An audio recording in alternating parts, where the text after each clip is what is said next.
Hi hello నమస్తే, నేను మీ kit. Welcome to 100 TV.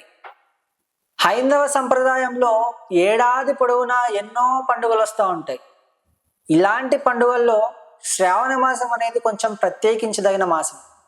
ఈ శ్రావణ మాసంలో ప్రత్యేకంగా పెళ్లి అయిన ఆడవాళ్ళకి చాలా పవిత్రమైన మాసం. ఈ మాసం గురించి మరిన్ని విషయాలు మనతో తెలియజేసేందుకు ఆధ్యాత్మికవేత్త ఇంగో శ్రీ కరుణమ్మ గారు మనతో ఉన్నారు. వారితో మాట్లాడు. నమస్తే అమ్మ. నమస్కారం. అసలు ఈ శ్రావణ మాసం ప్రత్యేకత ఏంటి?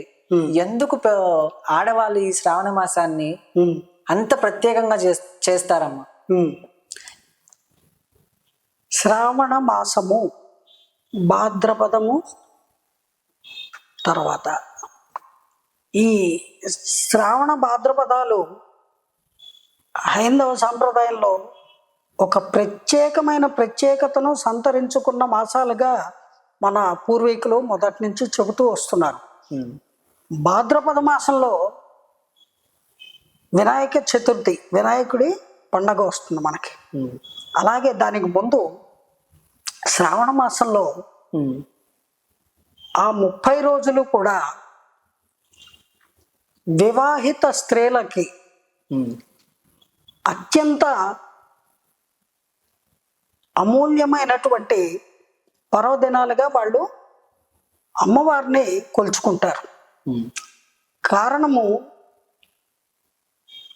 ముఖ్యంగా ఏమిటి అంటే వాళ్ళ యొక్క పసుపు కుంకాలు, అంటే హస్బెండ్, భర్త పిల్లలు సుఖ సంతోషాలతోటి ఆయురారోగ్యాలతోటి ఉండాలి అని అమ్మవారిని కొలుచుకొని అమ్మవారి నోములు నోచి అమ్మవారి పేరు చెప్పి చాలా చక్కగా దీక్షగా అన్ని ఆ మాసంలో వచ్చేటువంటి అన్ని మంగళవారాలు అన్ని శుక్రవారాలు కూడా ఆ నోముని వ్రతాలని నోచుకొని ముత్తైదువుల్ని పిలిచి వాళ్ళకి తాంబూలాలు ఇచ్చుకొని, అలాగే వరలక్ష్మి వ్రతం రోజు శ్రావణ మంగళ గౌరీ వ్రతం రోజు ఒక ముత్తైదువుల్ని యథాశక్తి ఒక్కరినైనా సరే ముగ్గురినైనా సరే లేదా వీలైతే ఎంతమంది వీలైతే అంతమంది ముత్తైదువులను పిలిచి వాళ్ళకి చక్కగా సాక్షాత్తు ఆ త్రిమూర్తులు త్రిమాతలు ఆ ముక్కోటి దేవతలు వచ్చి దీవిస్తున్నట్టుగా భావించి వాళ్ళని యథాశక్తి సేవించి వాళ్ళకి భోజనం పెట్టి పసుపు పారాయణ రాసి వాళ్ళకి పాదాలకి వస్త్రాలు ఇచ్చి వాళ్ళకి తాంబూలాలు దక్షిణ తాంబూలాలు సమర్పించుకుంటారు. ఇది కులమతాల ప్రసక్తి ఏం లేదు. ముఖ్యంగా కులాల ప్రసక్తి లేదు. పెళ్ళైన ప్రతి స్త్రీ కూడా ఆచరించదగినటువంటి వ్రతాలు. ఎందుకంటే భగవంతుణ్ణి, జగన్మాతని, జగత్పితని, భగవంతుణ్ణి కలవడానికి కులమేమిటి మతమేమిటి అవేవి అడ్డురావండి. ఎవరైనా కూడా సేవించవచ్చు, కొలచవచ్చు, పూజించవచ్చు యథాశక్తి. అయితే మన హైందవ సాంప్రదాయంలో ఈ శ్రావణ మాసానికి ఉన్న ప్రత్యేకత ఇంకో విధంగా కూడా చెప్పాలి అంటే, శ్రావణ మాసంలో నెల రోజుల్లో 4 మంగళవారాలు 4 శుక్రవారాలు లేదా 5 మంగళవారాలు 4 శుక్రవారాలు ఏదో ఒకటి అలా మొత్తము 8 నుంచి 9 వారాలు అంటే ఇవి వస్తాయి. అవి పెళ్ళి కాకముందు కూడా, పెళ్ళి అవ్వవలసి ఉన్న పిల్లలు కూడా ఆ నోములు వ్రతాలు ఆచరిస్తారు. త్వరగా పెళ్ళవ్వాలని, చక్కటి యోగ్యత కలిగినటువంటి వరుడు భర్తగా రావాలి అని నోములు నోస్తారు. పెళ్ళైన వాళ్ళు సరే వాళ్ళు తప్పనిసరిగా ఒక లెక్క ఉంటుంది వాళ్ళకి. 5 సంవత్సరాలు ఈ నోములు నోచి ఆ విధంగా నోములు వ్రతాలకి ఏ విధి విధానం ఉంటుందో దాన్ని సక్రమంగా వాళ్ళు నెరవేర్చుకోవాలి. ఈ 5 సంవత్సరాలు కూడా క్రమం తప్పకుండా ఆచరించాలి పెళ్ళైన ప్రతి స్త్రీ కూడా. అయితే కొంతమందికి కొన్ని రకాల ఇబ్బందులు వచ్చే అవకాశం ఉంటుంది శ్రావణ మాసంలో.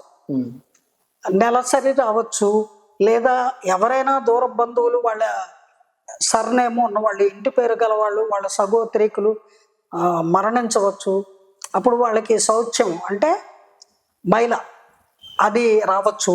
అటువంటి సందర్భాల్లో వాళ్ళు ఈ నోములు వ్రతాలు నోచడానికి వీలవ్వదు. లేదా ఇంకో కారణం కూడా ఉంటుంది. కొత్తగా పెళ్ళైన వాళ్ళు కదా, ఆ స్త్రీ గర్భిణీ కూడా అవ్వచ్చు. గర్భవతిగా ఉన్నప్పుడు నోములు వ్రతాలు చేయడానికి 5 మాసాల లోపు అయితే పర్వాలేదు. 5వ మాసం వచ్చేసరికి బిడ్డ పూర్తిగా ఫామ్ అవుతాడు. అంచేత అది మళ్ళీ అంటుతో సమానం అవుతుంది. అంచేత 5 మాసాలు నిండిన స్త్రీలు సాధారణంగా ఈ నోములు వ్రతాలు నోచుకోరు. మరి అప్పుడు మిస్ అవుతారు కదమ్మా అని మీకు డౌట్ రావచ్చు. అందుకు వాళ్ళు పరిహారంగా ఆ ఏడాది విడిచిపెట్టేసినందుకు మరో ఏడాది ఎక్స్ట్రా వాళ్ళు ఆ నోములు వ్రతాలు చేస్తారు. ఈ 5 సంవత్సరాలు పూర్తయిన తర్వాత మంగళగౌరీ దేవికి అలాగే వరలక్ష్మి దేవతకి వాళ్ళు ప్రత్యేకంగా పూజ చేసి ఎంతమంది అనే లెక్క ఉంటుంది. 9 మంది అని. 9 మంది ముత్తైదువుల్ని పిలిచి వాళ్ళకి నేను చెప్పినటువంటి ఆ సత్కారాలన్నీ చేసి సేవలు చేసి వాళ్ళకి భోజన తాంబూలాదులు ఇచ్చి ఉద్యాపన చెప్పుకుంటారు. అంటే ఈ ప్రారంభించిన 5 సంవత్సరాల నోముకి ఒక శుభ పరిణామము లభించాలి అనే ఇదితోటి ముగింపు పలుకుతారు. దాన్ని ఉద్యాపన అంటారు.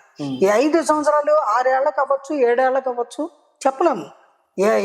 కొందరికి 5 ఏళ్ల లోపే అవుతుంది. కొందరికి ఏదో ఒక ఇబ్బంది వచ్చి ఓ ఏడాది ఎక్కువ అవ్వచ్చు, 2 ఏళ్ళు ఎక్కువ పట్టచ్చు. బట్ 5 సంవత్సరాలు లెక్క. మధ్యలో 1 సంవత్సరమో 2 సంవత్సరాలు చేయలేకపోయినా ఈ విధంగా భక్తి శ్రద్ధలతో ఏ స్త్రీ అయితే ఈ నోమును కానీ వ్రతమును కానీ ఆచరిస్తారో ఈ శ్రావణ మాసము శ్రావణ మంగళ గౌరీదేవి యొక్క ఆశీస్సుల వల్ల వారి యొక్క కుటుంబము సుఖ సంతోషాలతోటి పిల్ల పాపలతోటి ముఖ్యంగా సౌభాగ్యవంతులుగా వాళ్ళ జీవనాన్ని వాళ్ళు జీవించగలుగుతారు అని ఆ నోములు వ్రతాలు ఏవైతే పూర్వీకులు మనకి చెప్పారో వాటిలో చెప్పబడి ఉంది. ధన్యవాదాలు. నమస్కారం.